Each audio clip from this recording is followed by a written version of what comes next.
আসসালামু আলাইকুম এভরিওয়ান। আমরা কিন্তু কম বেশি সকল মানুষই ফেসবুক পেজ ক্রিয়েট করে থাকি। কিন্তু আমরা ফেসবুক পেজটি ক্রিয়েট করার পর পেজটিকে কিন্তু সেটআপ করতে হয়। আর আমরা যদি পেজটিকে সেটআপ না করি তাহলে কিন্তু পেজে ফলোয়ার বাড়ানো এবং সেই পেজের ভিডিওগুলোতে কিন্তু ভিউজও আসে না। এবং পেজে কিন্তু প্রফেশনাল লুকও আসে না। একটা মানুষ যদি আপনার পেজের ভিডিওগুলো দেখে এবং যদি ভিডিও নাও দেখে, সে ব্যক্তিটি কিন্তু আপনার ফেসবুক পেজ কতটি প্রফেশনাল তা দেখে। তাদের কাছে আপনার পেজটি যদি প্রফেশনাল মনে হয় তাহলে কিন্তু তারা আপনার পেজটিকে ফলো করবে এবং তারা কিন্তু আপনার পেজের ভিডিওগুলোও দেখবে। বেশি কথা না বাড়িয়ে আসলে মোবাইল স্ক্রিনে যাওয়া যাক। আপনারা সর্বপ্রথম চলে আসবেন আপনাদের ফেসবুক পেজে। এখানে আসার পর এখান থেকে আপনারা এই আইকনটিতে ক্লিক করবেন। এখানে ক্লিক করার পর আমাদেরকে কিন্তু এখানে একটি কভার ফটো দিতে হবে, এখানে একটি প্রোফাইল পিকচার দিতে হবে। তো আপনারা এখান থেকে কভার ফটো এবং প্রোফাইল পিকচারটি দিয়ে দিবেন। তো আপনারা দেখতেই পাচ্ছেন আমি কিন্তু আমার প্রোফাইল পিকচার এবং কভার ফটোটি দিয়ে দিলাম। তারপর আমরা এখান থেকে নিচের দিকে স্ক্রল করব। তো আমরা এখান থেকে ডিটেইলস নামক একটি অপশন দেখতে পাচ্ছি। এখানে কিন্তু আমরা দেখতে পাচ্ছি সি ইউর অ্যাবাউট ইনফো, এখানে ক্লিক করব। এখানে ক্লিক করার পরে এরকম একটি ইন্টারফেস শো হবে। তো আমরা সর্বপ্রথম দেখতে পাচ্ছি এখানে আছে কন্টাক্ট ইনফরমেশন। আমরা এখান থেকে এড ওয়েবসাইট এই অপশনটিতে ক্লিক করব। তারপর এখান থেকে আমরা নিচের দিকে এড নিউ লিংক এই অপশনটিতে ক্লিক করব।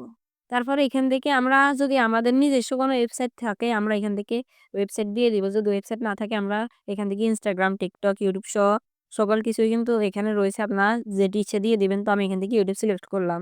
তারপরে এখান থেকে আমাদেরকে কিন্তু ইউজার নেম এখানে লিখে দিতে হবে। তো আপনারা এখান থেকে ইউজার নেম লিখে দিবেন। তো আপনারা দেখতে পাচ্ছেন আমি কিন্তু একটি ইউজার নেম লিখে দিলাম। তারপর এখান থেকে আপনারা সেভ আইকনটিতে ক্লিক করবেন। তো আমাদের কিন্তু ওয়েবসাইটের লিংক দেওয়া শেষ হলো। তারপর এখান থেকে আপনারা দেখতে পাচ্ছেন। তারপর এখানে আপনারা দেখতে পাচ্ছেন এড অ্যাড্রেস, এখানে ক্লিক করবেন। তারপর এখানে কিন্তু আপনারা add state, add city, add zip, add map location সবকিছু এখান থেকে আপনারা দিয়ে দিবেন। তারপর এখানে আছে এড ফোন নাম্বার। আপনারা এখানে একটি ফোন নাম্বার দিয়ে দিবেন। একটি সচল ফোন নাম্বার দিবেন এখানে আপনারা। তারপর এখানে আপনারা দেখতে পাচ্ছেন এড ইমেল, আপনাদের ইমেল অ্যাড্রেসটি দিয়ে দিবেন। Add service area, add WhatsApp number, আপনারা সবকিছু এখান থেকে দিয়ে দিবেন।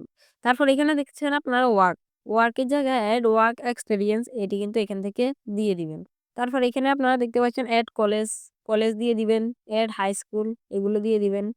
তারপর আপনারা যে সিটিতে থাকেন এড কারেন্ট সিটি এটি দিয়ে দিবেন, এড হোম টাউন, তো এগুলো সবকিছু আপনারা দিয়ে দিবেন।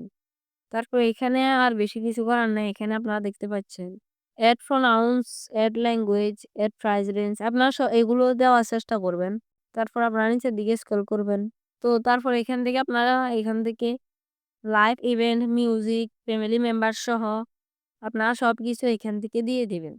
তারপর আমরা অনেকে যে এই ভুলটি করি, আমরা যখন ফেসবুক পেজ খুলি তখন আমরা কিন্তু ক্যাটাগরি ভিন্ন দিয়ে দেই। তো আপনারা এখান থেকে চাইলে ক্যাটাগরিও চেঞ্জ করতে পারবেন। তো আপনারা দেখতে পাচ্ছেন ক্যাটাগরি, এখান থেকে আপনারা যদি এডিট অপশনটিতে ক্লিক করেন আপনারা ক্যাটাগরি চেঞ্জ করতে পারবেন। তো আপনারা দেখতে পাচ্ছেন আমার ক্যাটাগরি কিন্তু ট্যাগ আছে।